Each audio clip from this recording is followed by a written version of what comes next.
안녕하십니까. 신의균의 국방TV 심층 분석 시간입니다. 자, 이번 우크라이나 전쟁을 보면서 과연 우리 한국군은 이런 정도의 대규모 장기 전면전이 벌어졌을 때 얼마나 잘 싸울 수 있을까, 또는 과연 할 수 있을까, 이런 생각들을 많이 해보죠. 그래서 이 관련해서 지금 뭐 이 군에서는 육해공 할 것 없이, 합참 국방부 할 것 없이 거의 전부 우크라이나 전쟁을 통한 뭐 우리 한국 육군의 교훈 뭐 이런 세미나들을 계속 해가면서 새로운 전술 또는 반성할 점 이런 것들을 도출해내고 있습니다. 특히 그 중에서 드론을 사용하는 어떤 그 유무인 복합 전투 체계 이런 것들이 굉장히 발전하고 있는 그런 상황인데, 저는 기본에 좀 충실해야 되지 않을까라는 생각으로 또 새로운 이슈를 제기하고자 합니다.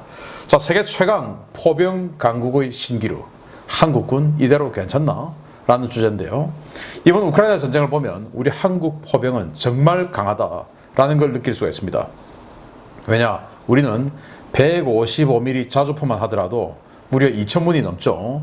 K55A1 그리고 K9 자주포 각각 1,000문, 1,500문 이런 식으로 어마어마하게 생산을 했고, 그리고 105mm 견인포 이것들도 전부 자주화해서 또 자동화까지 했습니다. 그러니까 우리 한국군의 거의 모든 화포는 자주화되어 있고, 그 중에 절대 다수는 장갑화까지 되어 있는 그런 뭐 최강의 포병 강국이다, 이렇게 느꼈었습니다. 자, 그런데 이른 아침에 수도권을 발칵 뒤집어 놨던 경계경보 문자가 왔었죠. 그거 가지고 아직도 비난하고 하는 사람들이 있는데, 이 비난하는 게 정말 제대로 된 겁니까? 경계경보 해서 서울특별시에서 서울 지역의 경계경보 발령, 국민 여러분께서는 대피할 준비를 하시고 어린이와 노약자가 우선 대피할 수 있도록 해주시기 바랍니다. 북한이 장거리 로켓 쏘았죠. 그런데 그게 궤도를 이탈한 거예요. 어디로 날아올지 궤도를 이탈했기 때문에 모른다는 거예요. 그래서 경계경보를 발령했다. 그런데 이걸 받은 시민들은 도대체 어디로 가야 돼? 어떻게 해야 돼? 이렇게 혼란했다. 그건 뭐냐? 민방위 훈련을 안 했기 때문에 그렇습니다. 우리는 어릴 때 민방위 훈련을 하면서 뭐 등하 관제 훈련까지 다 했었죠. 그러니까 이런 경계경보 발령하면은 지하로 가든지 아니면 집에서도 뭔가 책상 밑으로 들어가든지 뭐 이런 습득이 돼 있어요. 그러나 요즘 젊은이들 민방위 훈련 안 해봤기 때문에 이런 거 없죠. 그래서 오직 그냥 비난만 합니다. 비난해서는 될 일 아니고 우리 지금부터 민방위 훈련 해야 됩니다. 당신은 전쟁에 관심이 없지만 전쟁은 당신에게 관심이 많다 라고 레프 토로츠키, 이 소련의 혁명가가 그렇게 이야기했습니다. 전쟁 싫어? 그렇지만 전쟁은 나한테 관심이 있어. 그러니까 전쟁에 대비해야 돼. 이런 말입니다. 전쟁 대비해야 됩니다. 자, 그래서 입으로는 언제나 철통 같은 준비태세를 갖춘 우리 국군, 정말일까? 그래서 국군에게 뭔가 물어보면 우리 군은 뭐 잘하고 있습니까? 준비되어 있습니까? 물어보면 철통 같은 경계태세, 철통 같은. 그리고 또 우리가 뭔가 딱 지켜야 할 선도 철통 이렇게 돼 있죠. 철통 뭐냐? 아이언크레드, 그러니까 아주 의심할 여지 없이 단단한 이런 말 아니겠습니까? 그런데 실제로 그렇게 돼야 되는데 그냥 철통, 철깡통처럼 되어서는 안 되겠죠.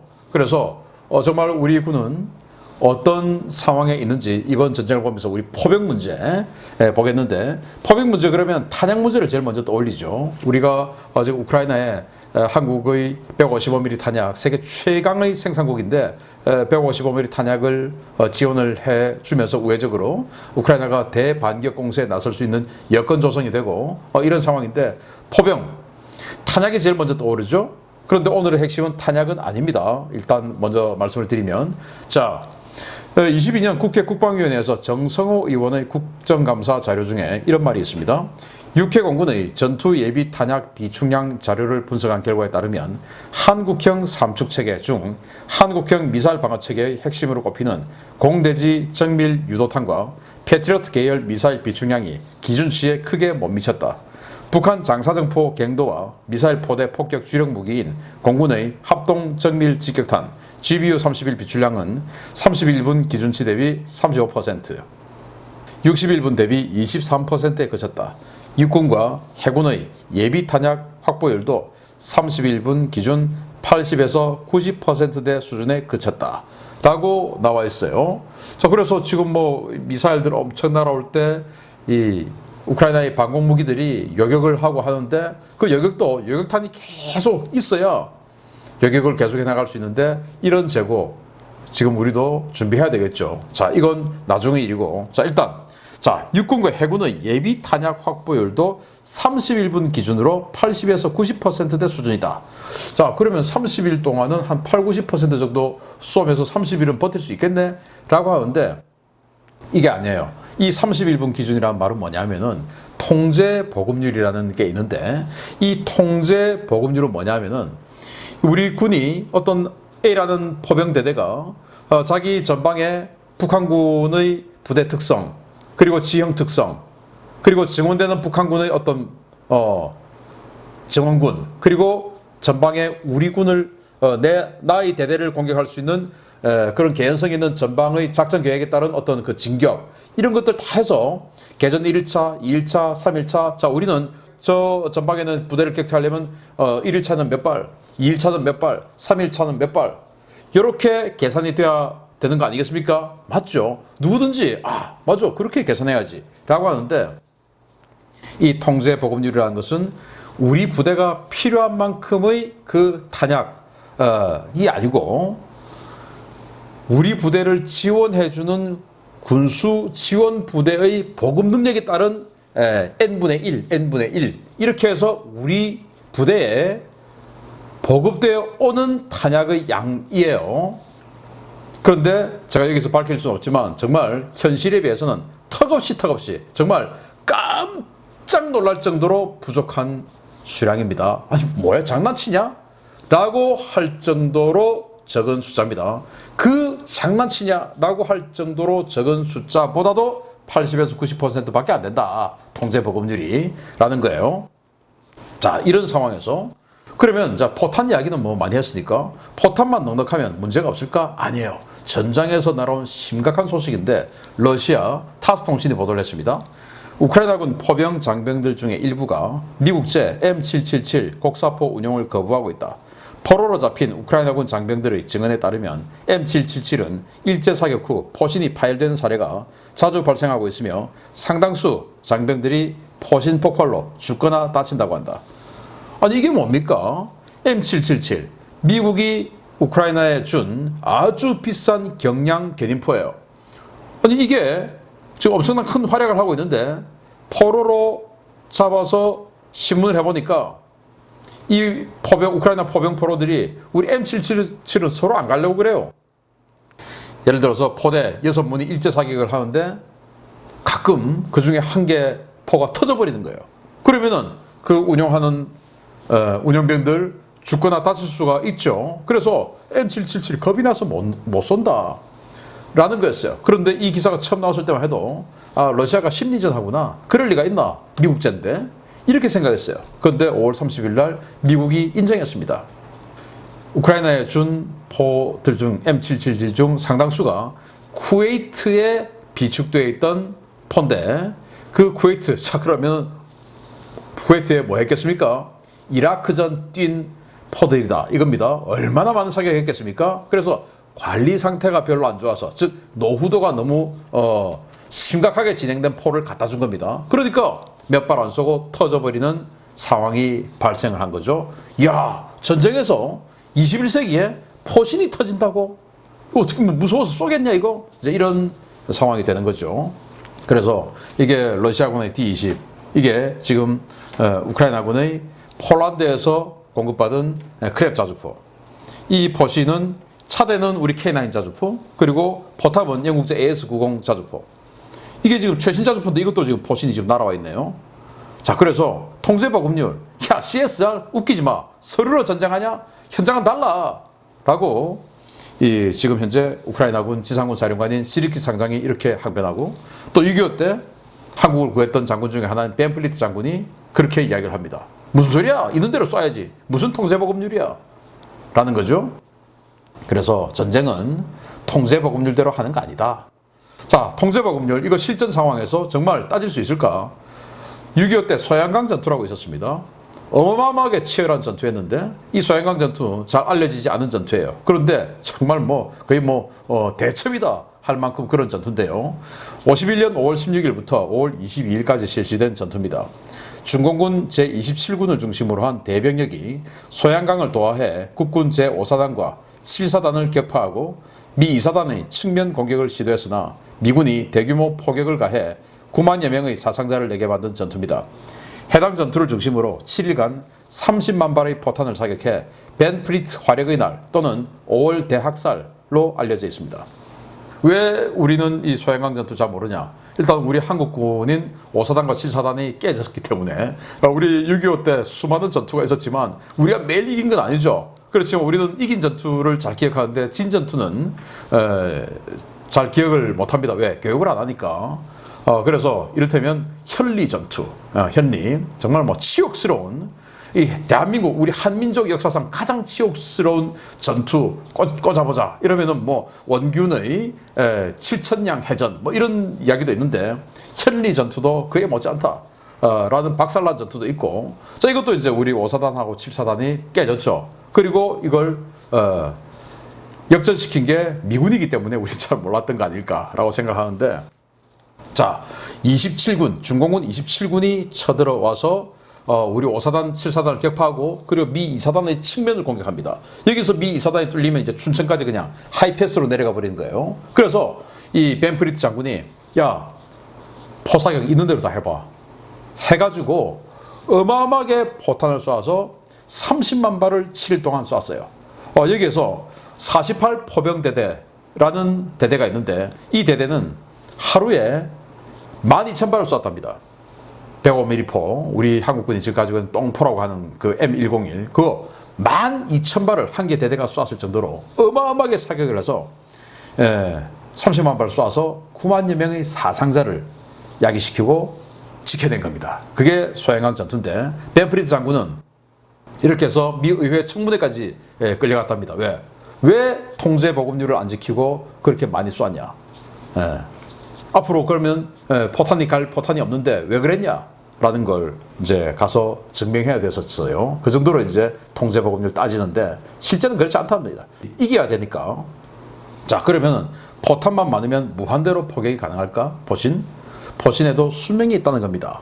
이게 무슨 아이언맨에 나오는 비브라늄 이런 엄청난 금속도 아니고 이 포신 내에서 포탄을 엄청난 열과 압력으로 꽝 해서 밀어내는 게 사격 아닙니까? 포사격. 그러니까 이 포신 내부에서 다 그 압력과 열을 견뎌내야 되는데 이게 얼마나 데미지를 입겠습니까? 그리고 지금 이렇게 강선이 다 파여 있죠? 이 강선에 굉장히 큰 데미지가 계속 누적이 될 겁니다. 즉 한계가 있다는 말이죠. 그래서 수명이 있다는 말입니다. 그래서 K9 자주포 수명은 도대체 어느 정도 될까? 그래서 군에서 이렇게 작성하는 공개된 논문들이 있어요. 그걸 이제 쭉 검색해 보니까 K9 자주포의 포신 수명을 알 수가 있었습니다. 자, 그런데 충격적으로 짧은 수명이에요. 자, 이 논문에 따르면 발사 속도와 사격 발수를 고려할 때 회기선이 약 1000EFC에 이르면 포신 폐기 한계인 0%의 포신 수명이 예상된다. 라는 거예요. 그래서 1000발 쏘면, 쉽게 말하면 1000발 쏘면 포신 수명 제로 된다. 이겁니다. 그런데 이제 여기에서 이 1000발은 가장 강한 압력의 장약을 사용했을 때 기준이에요. 그러니까 최대 사거리를 구현하는 이 정도 그런 사격을 했을 때 1000발이다. 그러면 우리 지금 한국 포가 주로 오포병 예단 같으면 철원의 문해리 사격장, 1군단이 경기도 지역 가서 다락대 사격장 이런 데서 하는데 주로 한 5, 6km 정도 거리에 있는 타겟에다가 쏘고 이러니까 아주 약한 장약을 쓰죠. 그래서 그런 약한 장약을 쓸 때는 5,000발 이상 쓸 수도 있어요. 왜? 약한 거 쓰니까. 그런데 여기는 강한 장사정의 최대 사거리에 육박하는 이런 사격들을 지속적으로 했을 때는 1000발이다.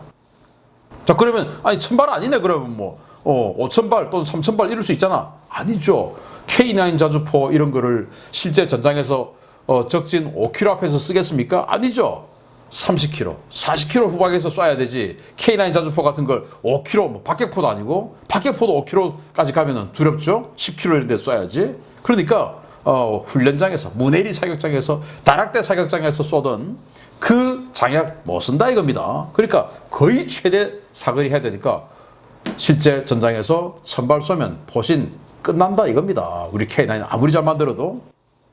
그러니까 아까 크랩 자주포 분명히 신형인데 포신이 날아가고 없는 겁니다. 자, 그래서 연평균 우리 한국의 포병 대대 기준으로 뭐 한 100발 쏜다 치고요.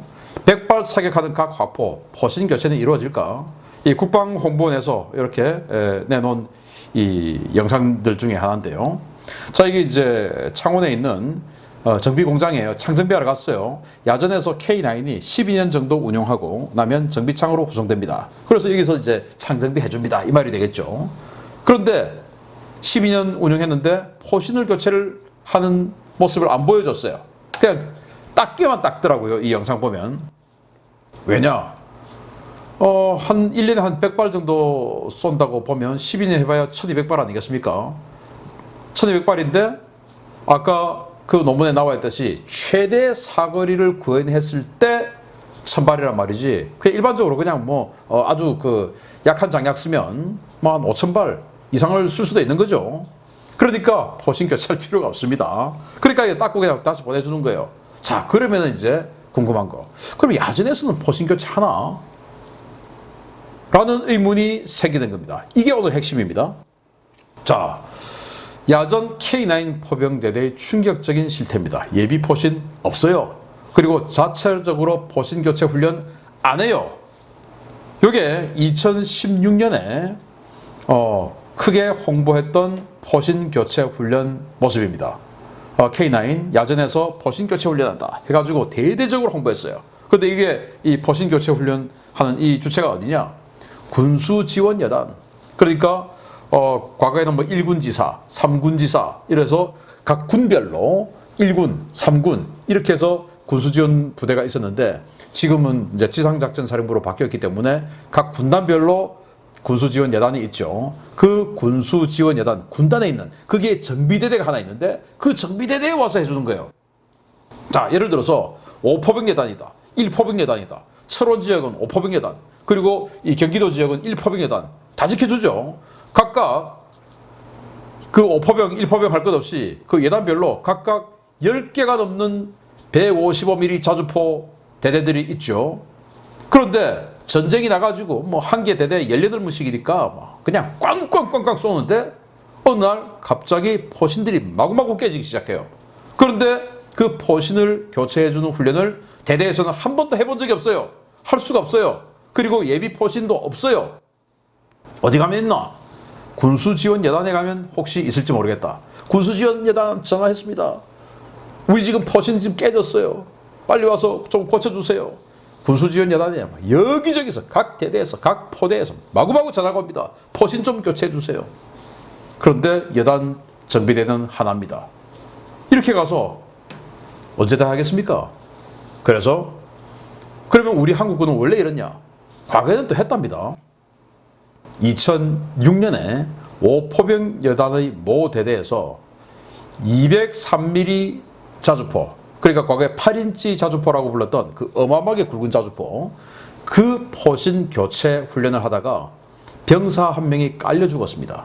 그 이후로 우리나라 포병 부대에서 그 어디에서도 저는 대대 자체적으로 포신 교체 훈련을 했다라는 이야기를 들어본 적이 없어요. 이 영상을 제작하면서 물론 지금 현재 하고 있는지 현역 부대는 확인 못했습니다. 예비역들 대상으로 알아보니까 우리는 한 적 없다.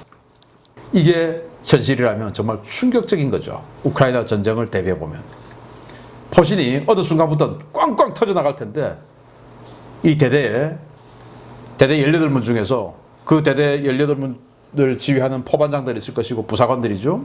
그리고 뭐 정비반도 있을 것이고 다 있을 텐데 아무도 포신을 교체할 능력이 없고 포신도 없다. 이게 말이 됩니까? 그래서 저는 이 준비를 이제 해야 된다. 포탄도 준비해야 되지만 각 대대별로 스스로, 대대 스스로가 포신을 교체할 수 있는, 우리가 뭐 단기 복무하는 병사들이기 때문에 병사 일일이 개개인에게 이 포신 교체 능력을 주어라, 뭐 이런 무리한 요구도 저는 못하겠습니다. 왜? 너무나 짧은 복무 기간이니까. 그러면은 대대 하나에 정비반이 있을 텐데 그 대대 정비반이라도 포신 교체할 수 있는 능력을 가지고 그 대대에 단 한 개라도 포신을, 예비 포신을 한 개라도 보유하고 있어야 된다. 이거 아니겠습니까? 제 말이 틀렸습니까? 그러면 앞으로는 어떻게 되냐? 점점 더 포신 수명은 짧아질 겁니다. 왜냐? 사거리가 점점 길어지죠. K9 처음에 나왔을 때만 해도 야 40km 날아간다, 엄청나다 이랬죠. 왜? 그때 당시에 제일 많이 날아가는 포가 KH-179 또는 K-55 한 23km 날아갔으니까. 그런데 K9 나오면서 40km. 그러니까 이제 천발 쏘면 이제 포신 깨진다, 이게 나오는 거죠. 그런데 K9A2 지금 나옵니다. 54km. 더 센 압력으로 쏴보내겠죠. 그러니까 이거 포신 수명이 더 짧아지겠죠. 앞으로는 또 100km 나옵니다. K9A3 가서 이건 뭐 300발, 500발 이런 식으로 다운될 수도 있죠. 더 앞으로는 레일건 이런 거 해서 초장사정포 이런 거 나올 겁니다. 포신 수명은 어떤 그 포신의 재질이나 가공 기술이 더 좋아서 수명이 더 오래 갈 수도 있지만, 그렇지만 이 사거리가 길어지면서 포신에 가해진 압력이 훨씬 더 강해지면서 포신 수명은 더욱더 짧아질 수밖에 없다라는 거죠. 그러면은 야전에서 대대가 할 수 있어야 되는 겁니다. 그래서 우리 포병 전력 겉모습만 강화하지 말고 내실부터 다져라. 러시아군의 현실에 대해서 지적하는 랜드 연구소의 보고서죠. 여기 보면 러시아군은 그 내실을 다지는 어떤 훈련이나 부품이나 이런 것들을 그동안 하지 않고 새 무기를 사는 데만 집중해 왔었다라고 랜드 연구소가 보고를 해요. 그러다 보니까 지금 이 전쟁이 터지니까 전쟁 지속 능력이 뚝뚝뚝뚝 떨어지는 거죠. 왜? 내실이 없으니까. 그래서 우리도 새 무기 K2 전차다, K9 자주포다, 좋습니다.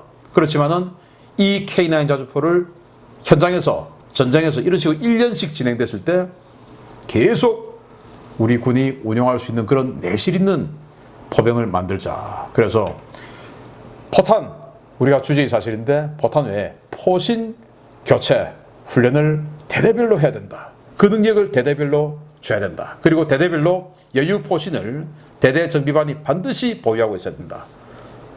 라는 말씀을 드리고 싶습니다. 우리 한국 포병 꼭 유념해 주시기 바랍니다. 마치겠습니다. 감사합니다.